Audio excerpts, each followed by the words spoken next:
नमस्ते दोस्तों, स्वागत है आपके अपने YouTube चैनल किस्से सत्ता और समाज के।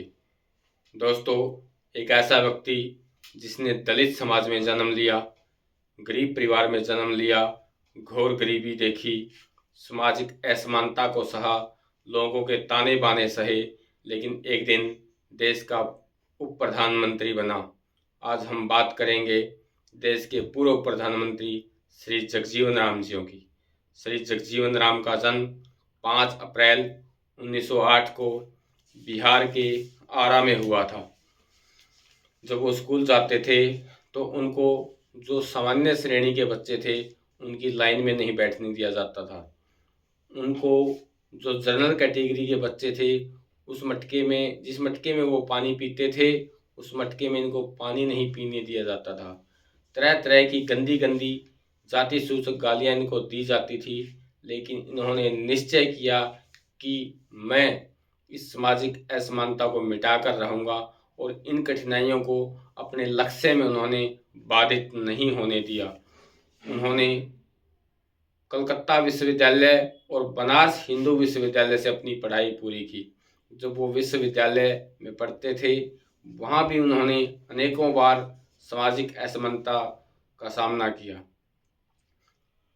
भारत के स्वतंत्रता आंदोलन में उन्होंने बढ़ चढ़कर हिस्सा लिया और 1935 में दलितों के अधिकारों के लिए संगठन बनाया।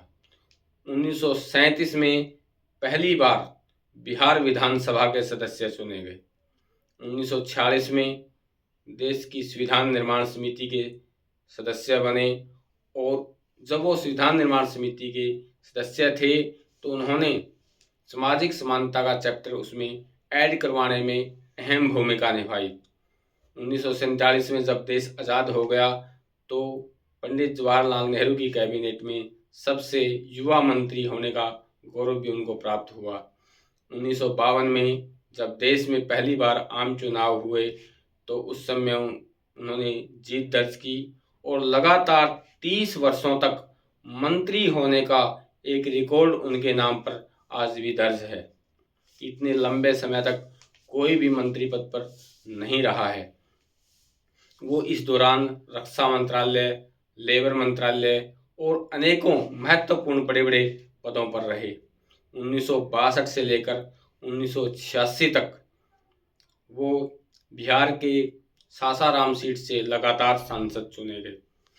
1971 में जब भारत और पाकिस्तान का युद्ध हुआ उस समय श्री जगजीवन राम जी देश के रक्षा मंत्री थे और जब वो रक्षा मंत्री थे तो उनके कुशल नेतृत्व में देश ने पाकिस्तान को कड़ी टक्कर दी और पाकिस्तान को बहुत ही करारी पराजय का सामना करना पड़ा।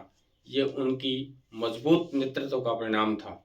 1975 में देश की प्रधानमंत्री इंदिरा गांधी ने आपातकाल की घोषणा कर दी।